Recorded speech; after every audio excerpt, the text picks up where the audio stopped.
Assalamualaikum warahmatullahi wabarakatuh. Nama saya Ayu Rizky Azaria Utami, absen 5 dari 12 IPS 1. Nah, hari ini saya akan menjelaskan tentang bab 2, yaitu permasalahan sosial akibat pengaruh globalisasi.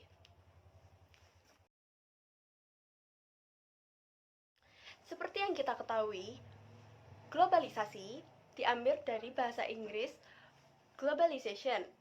Global artinya adalah mendunia atau dunia, sedangkan lisation adalah proses. Jadi globalisasi itu adalah proses mendunianya unsur-unsur yang ada di dunia ini, bukan hanya dari bidang politik saja, tapi di berbagai bidang lainnya.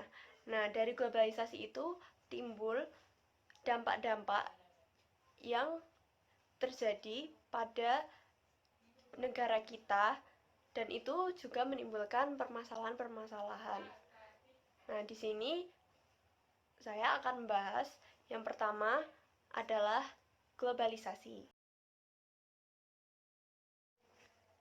Globalisasi.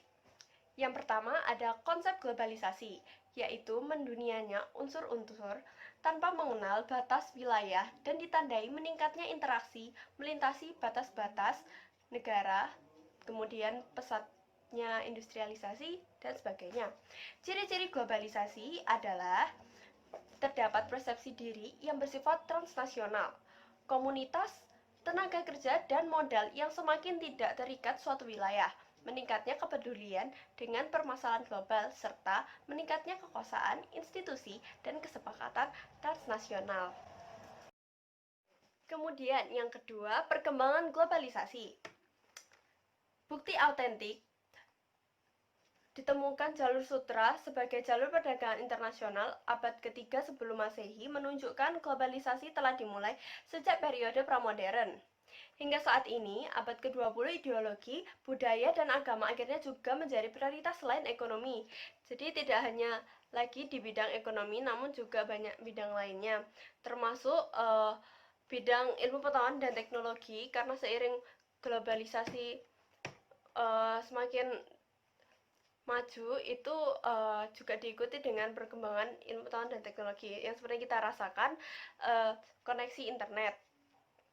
Kemudian juga dalam ekonomi terdapat 3 fase. Fase pertama dimulai sejak abad ke-15, yaitu seiring dengan pertumbuhan kapitalisme dan ekspansi suatu negara ke luar negeri. Fase kedua, globalisasi dibangun di era inter-imperial trade atau perdagangan antar kaum penjajah. Kemudian yang fase ketiga, pada tahapan ketiga, globalisasi masuk ke dalam fase international trade atau perdagangan internasional. Dan yang ketiga, reaksi masyarakat terhadap globalisasi. Ada 2 tipe masyarakat, yaitu yang pro-globalisasi dan anti-globalisasi. Pro-globalisasi, paham yang bersimpati terhadap perubahan-perubahan modern dan global. Yang kedua, anti-globalisasi, paham yang tidak bersimpati terhadap perubahan-perubahan modern dan global. Yang keempat, dampak globalisasi bagi kehidupan masyarakat.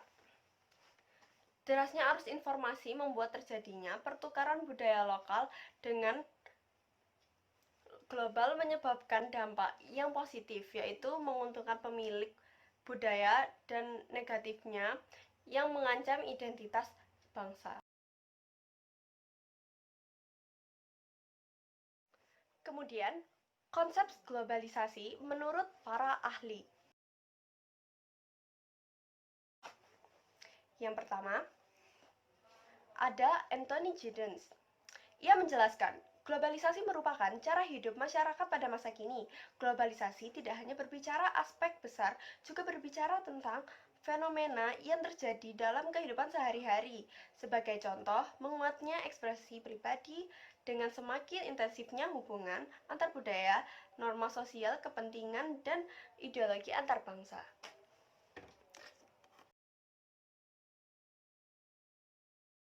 Kemudian ada Tom Chip Palmer. Menurutnya, globalisasi adalah penyusutan atau dalam bahasa makna luas, yakni penghapusan batas antara masing-masing negara di dunia. Dengan demikian, kemudian dibentuk pembatasan lintas negara dengan pertukaran dan sistem global yang saling terintegrasi antara satu negara dengan negara lain. Kemudian yang terakhir saya sebutkan yaitu menurut Jan Artskold. Merge-Code, globalisasi adalah suatu proses meningkatnya jalinan internasional. Dalam hal ini, semua negara mempertahankan identitas kenegaraannya, namun tetap bergantung antara satu dengan negara lainnya. Kemudian juga ada dari banyak para ahli lainnya yang mengungkapkan konsep globalisasi seperti Solo Sumarjan, John Haskell, Emmanuel Richard, Ahmad Suparman, Thomas L. Friedman, Malcolm Waters, Lodge, Peter Drucker, Edison A. Jamley, Birkens, Martin Albrow, Princeton N. Lyman, Ikhlasul Amal, Lawrence E. Rothenberg-Stager, Lucian W. Pye, E. G. McGrew, Sri Budi Eko Wardani, R. Robertson, dan masih banyak lainnya.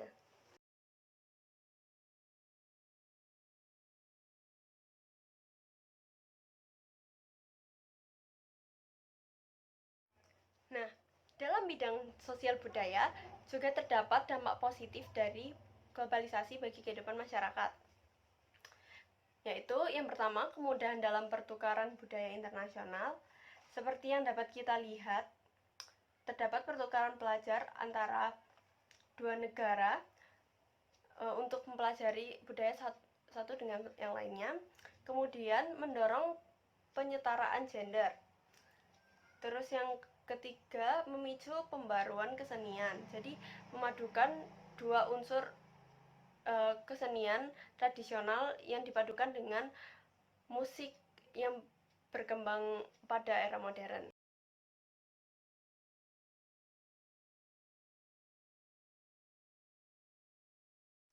Nah, sekarang dampak negatifnya di bidang sosial budaya, yaitu munculnya sikap individualisme, konsumtif, dan materialis. Kemudian lunturnya nilai-nilai keagamaan seperti perilaku yang kurang sopan pada orang tua, yang itu tidak mencerminkan perilaku yang baik yang diajarkan oleh agama. Kemudian pudarnya nilai-nilai budaya lokal seperti sudah tidak mengenal identitas bangsa, budaya bangsa sendiri.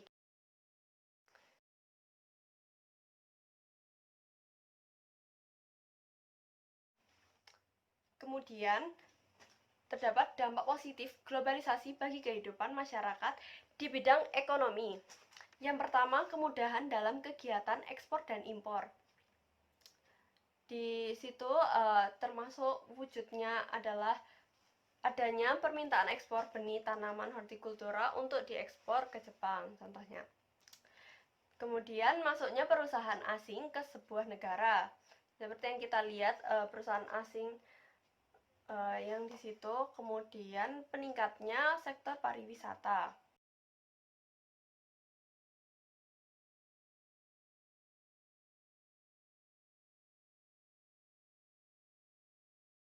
Selanjutnya, dampak negatif di bidang ekonomi. Pertama, terhambatnya pertumbuhan industri lokal, di mana masyarakat cenderung memilih produk konsumsi impor dibandingkan produk lokal. Kemudian, kegiatan impor yang melebihi kegiatan ekspor. Barang Cina yang paling sering dipesan oleh masyarakat membuat banyaknya permintaan impor. Kemudian, kesenjangan sosial meningkat. Seperti yang kita bisa lihat, itu terdapat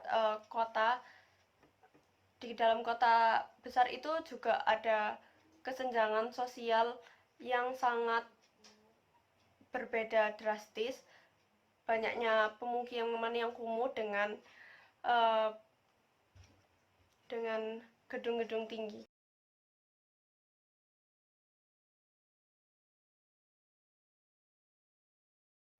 Selanjutnya, dampak positif globalisasi bagi kehidupan masyarakat di bidang politik. Yang pertama, membentuk sistem politik sebuah negara. Kedua, terciptanya sistem pemerintahan demokratis dan terbuka. Ketiga, meningkatkan hubungan diplomatik antar negara. Kemudian, dampak negatifnya di bidang politik. Masuknya ideologi asing ke sebuah negara. Lunturnya rasa nasionalisme, kebebasan yang tidak dibatasi.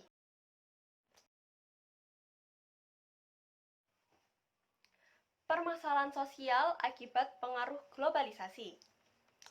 Ada dua, yaitu permasalahan sosial akibat pengaruh globalisasi yang ada di tingkat lokal dan permasalahan sosial akibat pengaruh globalisasi di tingkat global.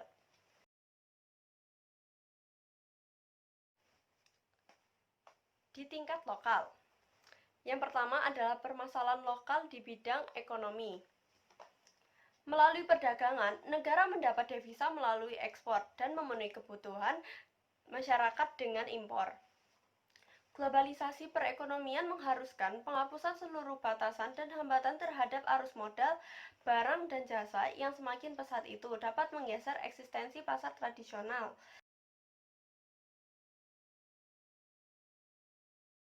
Permasalahan lokal di bidang lingkungan. Berdirinya perusahaan industri dari luar, utamanya perusahaan transnasional yang datang karena proses globalisasi seringkali tidak memperhatikan regulasi terkait AMDAL. Hal tersebut membuat lingkungan sekitar menjadi terganggu, ditambah lagi dengan kandungan limbah yang dapat merusak lingkungan. Permasalahan lokal di bidang budaya. Budaya yang datang dari media massa dan internet serta penyebarannya bermacam-macam adalah budaya populer yang terus mengurus generasi muda. Oleh karena itu, pemuda merasa lebih tertarik dan terinteres mendalami budaya luar yang juga mudah diikuti. Hal tersebutlah yang mengancam alasan sulitnya budaya tradisional berkembang, karena budaya tradisional itu cenderung memiliki logika tersendiri penyampaiannya, dan alasan budaya tradisional itu ada, misalnya seperti tarian dan sebagainya. Karena kan kalau di modern itu lebih mudah diikuti dan menyesuaikan dengan perkembangan zaman. Seperti itu. Permasalahan lokal di bidang politik. Terdapat kasus-kasus yang berkaitan dengan pengambilan keputusan terkait perizinan berdirinya bangunan industri dan segala perusahaan transnasional yang seringkali merugikan masyarakat ketimbang memperketat regulasi AMDAL yang harus diterapkan perusahaan asing tersebut.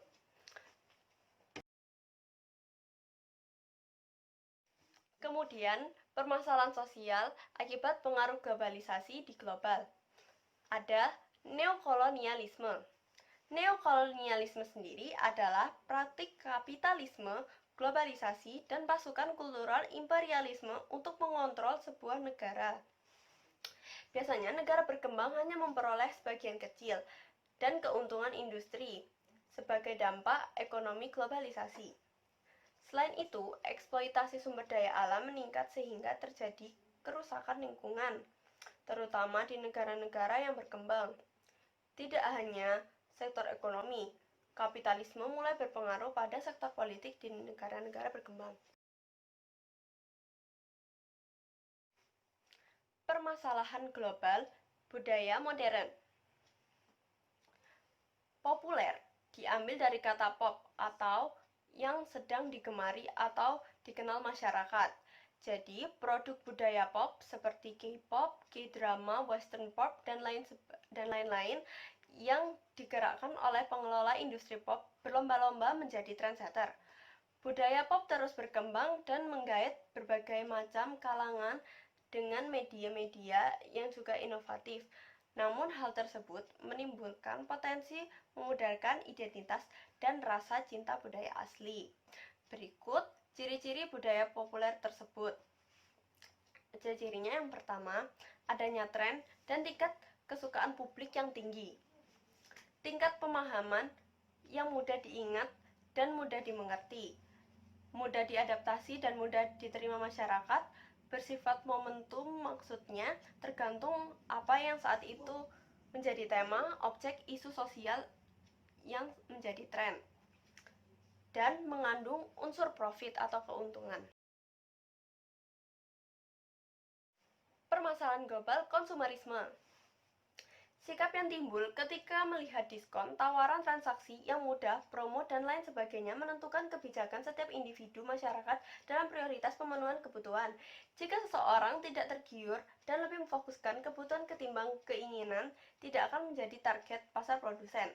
Sedangkan yang memilih terus-menerus bersikap menuruti hasrat berbelanja, keinginannya akan menjadi pasar yang menguntungkan produsen-produsen yang tengah bersaing menargetkan pasar pada masyarakat yang berperilaku konsumtif tersebut.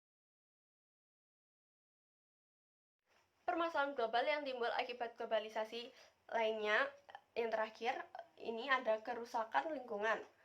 Permasalahan muncul ketika manusia tidak mampu mengontrol aktivitasnya dan tidak mampu bersikap bijak dalam memanfaatkan sumber daya, baik pemilik industri di tempat itu berdiri yang tidak memperhatikan tepat guna SDA dan pengolahan limbahnya maupun konsumen yang tidak menjaga kebersihan lingkungan dan membuang sampah sembarangan. Jika kebiasaan itu dibiarkan akan menimbulkan pemanasan global yang semakin parah. Akibatnya lapisan ozon semakin tipis dan perubahan cuaca yang ekstrim. Nah, sekarang kita ada yang paling terakhir, yaitu sikap kritis kita menghadapi tantangan globalisasi. Kita sebagai generasi milenial harus dapat menghadapi tantangan globalisasi yang berjalan dengan sangat cepat ini. Maka dari itu, kita diharapkan untuk dapat berpikir kritis dalam menghadapi tantangan globalisasi. Untuk menemukan jalan keluar permasalahan tersebut, maka ada beberapa hal yang perlu kita perhatikan, yaitu kita perlu untuk 1. Menumbuhkan sikap bangga terhadap identitas bangsa Indonesia. Kedua, meningkatkan kualitas sumber daya manusia atau SDM. Ketiga, berpegang teguh pada norma-norma sosial. Keempat, mewujudkan globalisasi. Kelima, menerapkan gaya hidup ramah lingkungan.